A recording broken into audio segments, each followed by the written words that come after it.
Jeunesse souverainiste dans le champ politique. Aïe, aïe, aïe, ça change, hein. Alors, la jeunesse souverainiste. Alors déjà, euh, alors, la jeunesse souverainiste. Objectivement, aujourd'hui, vous avez trois parts de jeunesse. Vous avez une jeunesse qui survit ou se laisse vivre, mais la part qui se laisse vivre ne se rend pas compte que se laissant vivre, elle est en état de survie, en fait. Vous avez une part de jeunesse qui, par illusion, par culture héritée ou par opportunisme, est prête à vendre la terre de ses pères sans problème. Là, vous avez le problème de cette jeunesse-là, c'est qu'elle est divisée entre gens qui entendent se servir les uns des autres, donc entre la jeunesse de Beaucartier macronienne qui espère qu'elle pourra toujours envoyer Mamadou au Mokhtar au charbon contre nous, et une partie de banlieue radicalisée. Attention, la plupart des jeunesses de banlieue appartiennent à la première catégorie, hein. C'est-à-dire des gens qui s'en foutent ou qui se laissent vivre, et qui sont en réalité en état de survie, hein. Là, si vous voulez, là on entre sur deux jeunesses face à face, mais qui sont des minorités substantielles, mais des minorités. Et je ne suis pas certain que l'actuelle jeunesse de banlieue, aussi francophobe soit-elle pour différentes raisons, suprémacisme noir, afrocentrisme, radicalisme musulman, etc., je ne suis pas certain qu'elle ait nécessairement envie de faire le tapin comme l'ont fait ses grands frères. Avant, c'était pour Julien Drey, maintenant, c'est pour Caroline Fourest au mieux, au mieux. Sinon, c'est pour Rokhaya Diallo. Le jeu en vaut-il la chandelle? Et la dernière, c'est la jeunesse nationale. Dans la jeunesse nationale, c'est une jeunesse qui est elle aussi clivée, qui est clivée exactement comme la jeunesse, la jeunesse qui s'oppose à nous. Elle est clivée entre une part de jeunesse nationale qui est, disons, française, authentiquement française, avec autant de divisions qu'il y a de divisions dans le réel. Elle peut être pour la libre pensée comme pour la religion, pour les religions monothéistes comme pour les religions autres. Elle peut être beaucoup de choses. Elle peut être beaucoup de choses. Et elle correspond au réel. Voilà, moi, je vois dans mon équipe, moi, j'ai des gens qui sont de religion d'Extrême-Orient, j'ai des musulmans, j'ai des juifs, j'ai des catholiques conciliaires très peu, j'ai des catholiques tridentins, plus. J'ai des gens agnostiques, j'ai des gens parfaitement athées, Des Belges. etc., etc. J'ai même des Belges. Donc, voilà. Donc, si vous voulez, et vous avez une part de jeunesse qui est travaillée par l'identitarisme, dont certains idéologues aimeraient qu'elle devienne suprémaciste au sens du suprémacisme blanc, mais ça ne marche pas. Hein, c'est simple, hein, les écrits du suprémacisme blanc en France, c'est les éditions Acribeia, qui est une maison d'édition qui n'est pas dénuée de qualité. On n'a pas deux idées en commun, mais je refuse de leur jeter la pierre. Et en réalité, c'est de la traduction d'auteurs américains. Ça ne prend pas. Même d'auteurs américains j'ai pas deux idées, mais personne peut dire que je crois que c'est le grand penseur de chez eux, c'est Francis, celui qui a fait sur la tyrannie anomique. Personne peut dire qu'un mec qui a pondu ça est un idiot. C'est un adversaire, si vous voulez, un ennemi joue la corne, mais pas un idiot. Donc,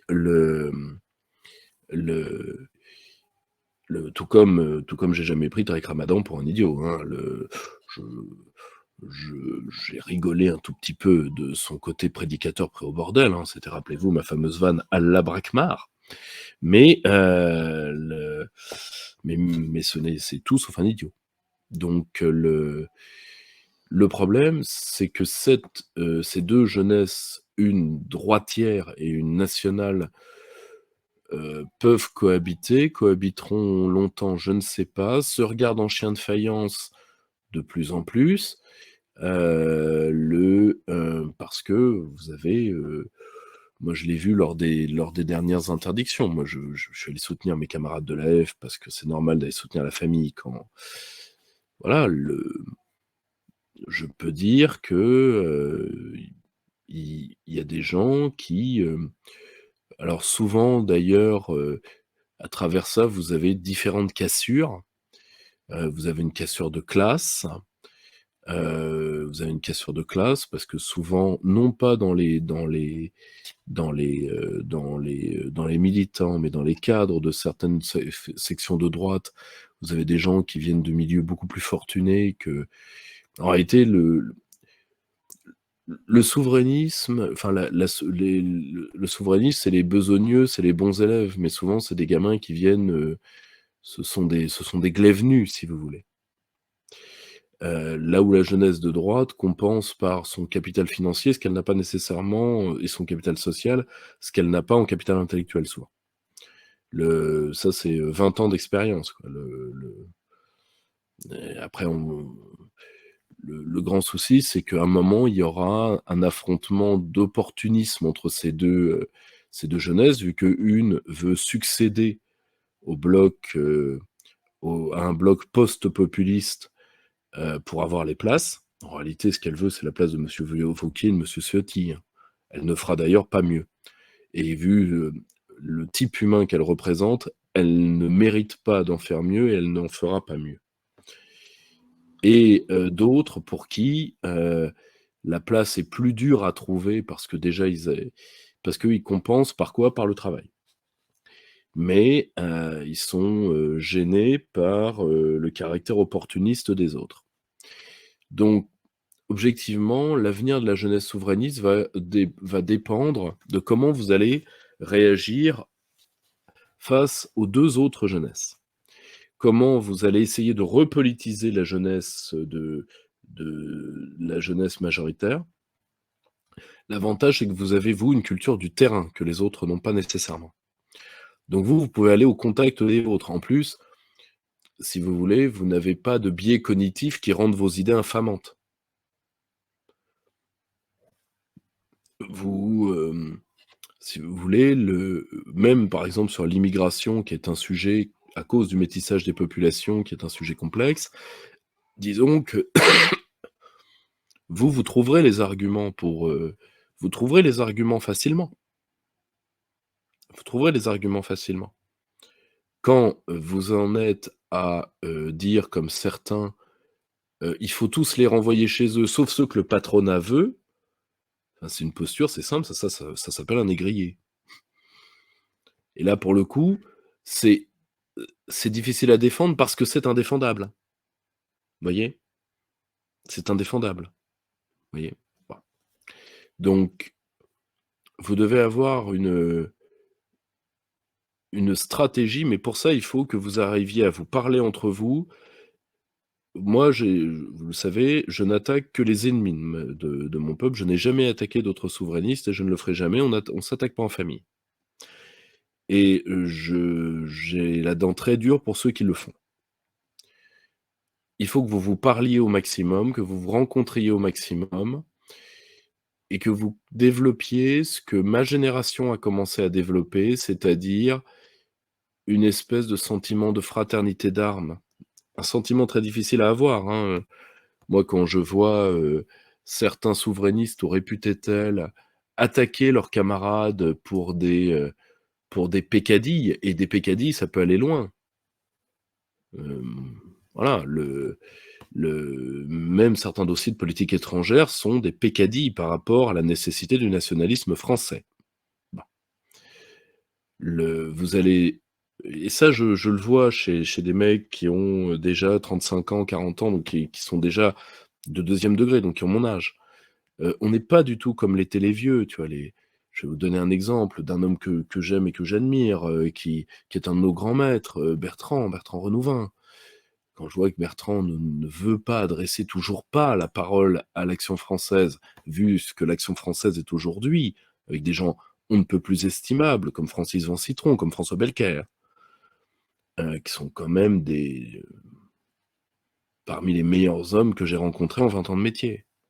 Et quand je vois que Bertrand ne veut toujours pas leur adresser la parole pour des trucs qui se sont faits avant leur naissance, la scission entre les royalistes de gauche et les maurassiens stricts, ceux on a appelé à une époque les mahorassiens. J'étais pas né, vous non plus, et pourtant, voilà, c'est aussi pour ça il faut être toujours plein d'aménités avec les nôtres. Parce que un mot de travers peut se payer pendant 20 ans, voyez? Alors vous me direz, toi avec une partie de la droite, ou une partie de la gauche, tu vas en payer des mots. Ouais, le problème c'est que moi j'ai au moins la justesse de mon côté. Même si Monsieur, donc juste un on va dernier faire point, on a beaucoup de questions. juste un dernier point. Une fois que vous aurez pris les décisions de faire bloc, vous devez également vous devez également être très hermétique avec ce qui n'est pas vous. Parce que, vous ne devez pas perdre de temps à essayer de nationaliser des gens qui ne le seront jamais, parce qu'ils appartiennent à un nationalisme autre. Ça va pour une partie, ça vaut pour tous ceux qui ont un nationaliste européiste, quel qu'il soit, d'extrême droite ou libéral, et ça vaut également pour ceux qui importent des nationalismes étrangers. Ça, ne perdez pas votre temps. Ne faites pas ce que nous, on a essayé de faire, on ne fait pas boire un âne qui n'a pas soif. Donc voilà ce qui, pour moi, fera votre place, et à titre personnel, j'espère pouvoir vous mettre le plus en avant que je le pourrai.